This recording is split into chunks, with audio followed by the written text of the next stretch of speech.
Hey everybody, RC here. Welcome back to Bowl-Bound College Football Tutorial, episode number 8. This will be the last one in the series. Sorry for so many videos, but I did want to keep them manageable for upload purposes and for viewing purposes. I didn't want to make you sit down to an hour and a half or whatever at one stretch. So you can break it down and then you can pick out the sections that you want as well. So I thought that would work out better. Basically what I've done is I've finished out the recruiting. We have gotten 8 commits, and we've got the number 33 class in the country. Well, let's see. We signed our final recruits, so it gives you a basic breakdown of the players that you signed. In week 17, you actually can get walk-ons. That's the players that you'll. So you may have every once in a while you may get players that are on that list in week 17, and you go, wait a minute, I didn't even recruit those guys. Well, the game could force a scholarship offer on them. Like we have 6 scholarships left. If we had a position that we had a deficiency at, the game would sign you a player automatically to fill the void. And if you and you'll also just get walk-ons that will sign with you out at random periodically, and that's typically at the lower and mid-level prestige levels. You notice we didn't have any of that for Michigan, so we can go into our roster now, and we can go by position. And our freshman. Now see, here's a freshman walk-on that we got, not on scholarship. And yeah, he blows. So that's a guy we'll be looking to cut here in the next season. We got Cowan, the freshman. He's a 1.7 rated player. So we'd like to redshirt him, let him develop a little bit, but we do have a training camp coming up. So, but typically you would like to see these guys come in with a 2 or a 3 or even a 4. And the better they are, the more developed they'll come out. Just like in real life, you've got some guys that come out of high school that can step onto a big-time college field on day one, and other guys, you may not see them until they're a junior because it takes them that long to bulk up, put the weight on, and learn how to play at the big-time college level. So this was just to focus on the tail end of recruiting there. And you can see in our timeline we're at the very bottom for training, and then we go back up to budgets and recruiting, and then we get back into the next season. So basically we would start all over at the first video again. For the training, you would click on here, and there's no rhyme or reason to this, but let's go through what each one means. So let's go down here. This is the training screen, and I'll show you a couple of tricks. You have 77 players on your roster that need training. Right now you have 0 of them that are trained or have had training assigned. So all we're doing is we're setting up what our training camp will focus on. Now you can do that individually by clicking on each individual player, or you can apply globally, which means whatever I put here on this guy, I apply globally. It will do it for every quarterback in the system, and that's what I typically do. So football skills, that's their ability to play the game.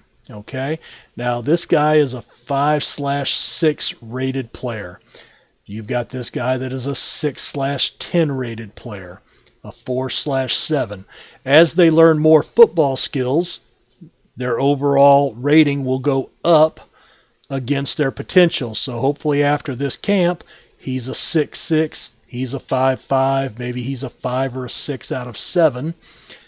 Maybe he's a 7 or 8 or even a 9 out of 10. Now remember, he was the transfer, so he can't play this year. So he's actually a red shirt. We cannot open player cards from here, but that was the guy that we brought in as a transfer. So that's football skills, the ability to play the game. Strength and conditioning, that's going to be how much weight he has. Now, here is something to keep in mind. Okay, John Holt is a senior. He weighs 212 pounds. His target weight as a quarterback is 215. If he ever exceeds 215 pounds, so he could have a weight of 220 with a target of 215, kind of like Jared Lorenzen, if you remember who that was, played for the University of Kentucky. Great throwing kid, but boy, was he big. That is a bust. A player will bust at that point. They will lose stats and not be very good if they exceed their target weight. So you want to cut weight training before they get to that point. So this is about as close as I want this guy. Now, you have academics. That's how much time they spend studying. Bless me. Sorry about that, guys. How much time they spend studying, which will help their GPA. And then adaptability. That's the ability to transfer to another position. Now, you do not have to put points into any of these, but they have to total to 100. Okay? So like if you could put 80 and 20 and then 0 and 0 and you're fine. You could save that. And that's what's going to be Austin Castro's off-season stats or his training camp.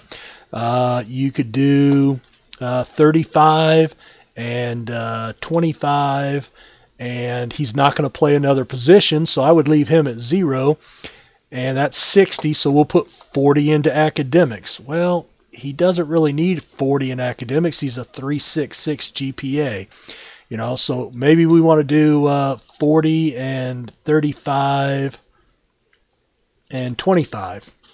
We'll put something in academics. We don't want him to just lay off the books completely. And let's do this. So we had already saved him, so you see this change to 1. But let's apply globally and watch that's going to change to a 5.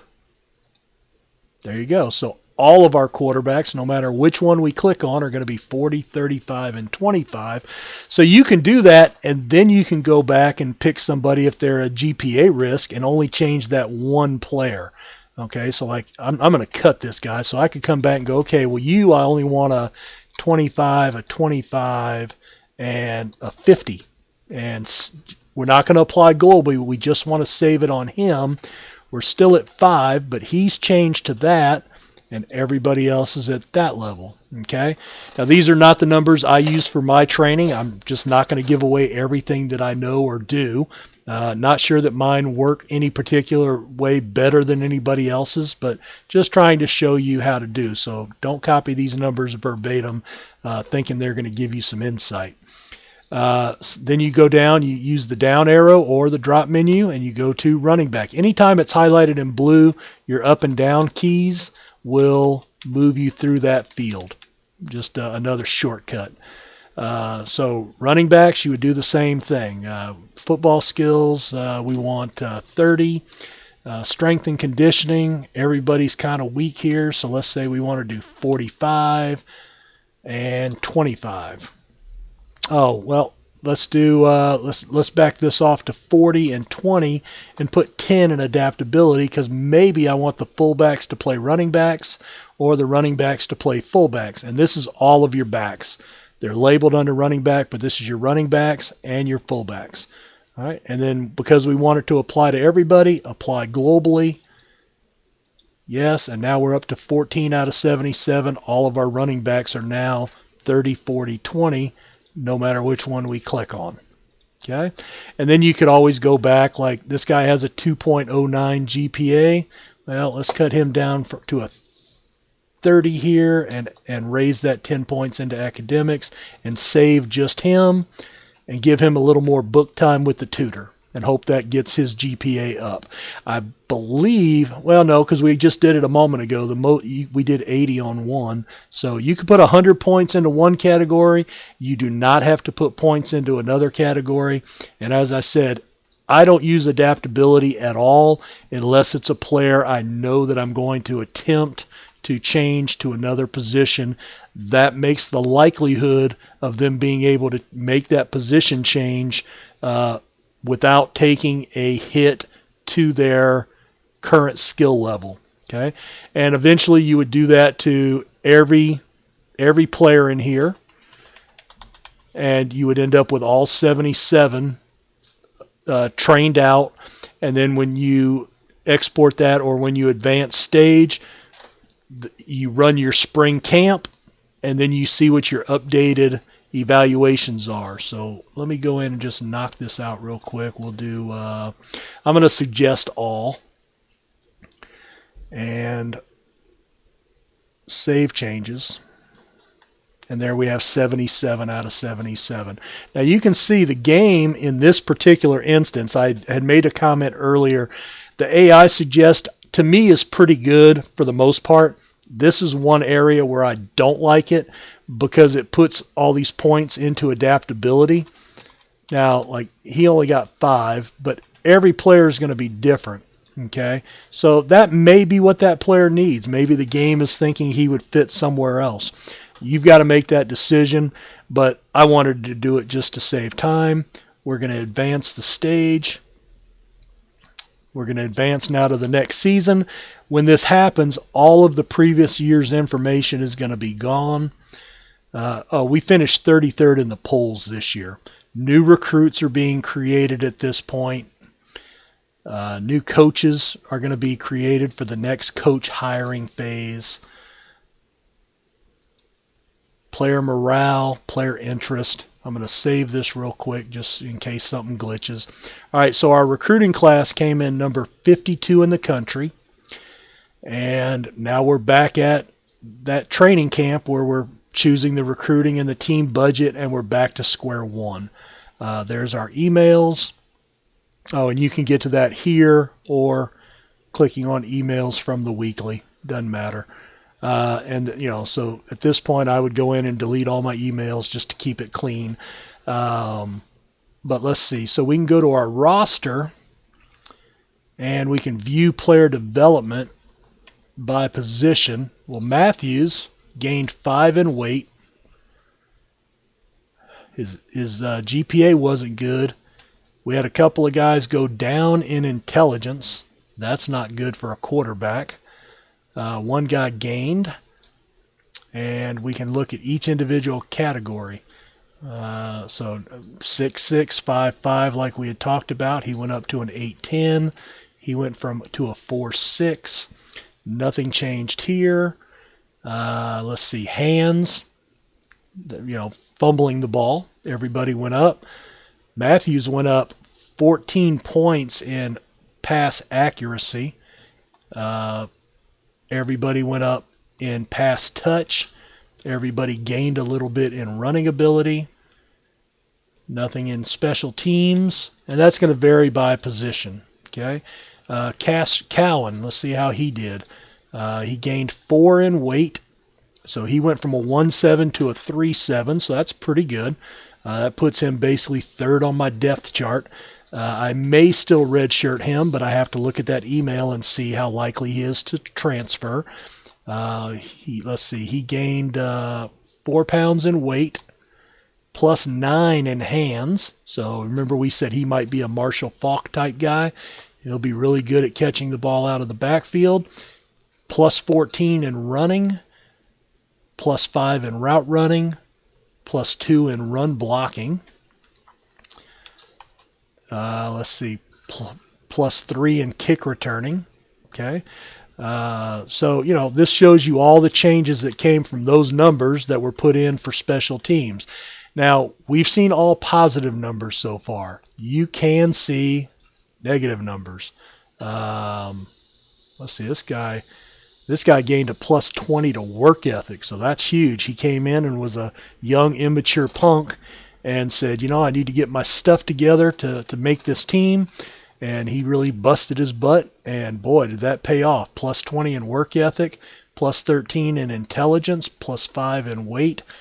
He really jumped up. I mean, basically he went from a true freshman to 2nd on the depth chart and probably my future starter, except that the sophomore in front of him is just a better athlete. Okay, here's an example. Kathy did lose 1 instinct. That's his ability to just make a move with the ball. Minus 1 in jumping, minus 15 in durability, and minus 12 in endurance. So his durability went down to a 61. Okay, not, that's not great. Certainly not happy with that, from a 76 to a 61. Still above average, but a concern. Okay, now that's kind of impacted that player. So you can see things through here.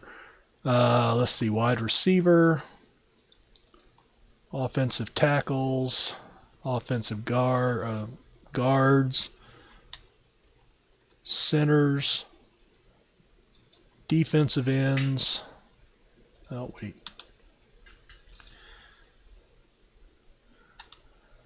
All right, here Hull lost a couple. They lost points in their coverage ability, but they're defensive tackles. I don't care about that. That's the secondary guys. They gained in point of attack, pass rush, and tackling. That's what I want out of my defensive tackles. My linebackers, on the other hand, went up in coverage. So this actually worked out pretty well. Looks like mostly across the board we saw positives. Kickoff length, and they lost kickoff length, but punting accuracy and punt length went up. So all in all, this was a pretty good camp. All of our players seem to, for the most part, have gone up. We can take a look at our players now, and this is where we'll get into the redshirting and cutting players. And if we look for our email, we start off with budgets, and then we're back into the rotation. So that's going to be it for this series. I know it was a quick and dirty, but I hope it helps out. I hope it's easier to access here on YouTube than it was under my old recruiting tutorial. And feel free to comment or ask any questions you have, and I will try to reply to that. Of course, if you're in the league with me over at SimNation at simnation.com, feel free to chime in on the forum post where I have linked these for you guys to check out. Thanks for taking the time out of your day to check out my videos. Hope they help you out. Talk to you soon.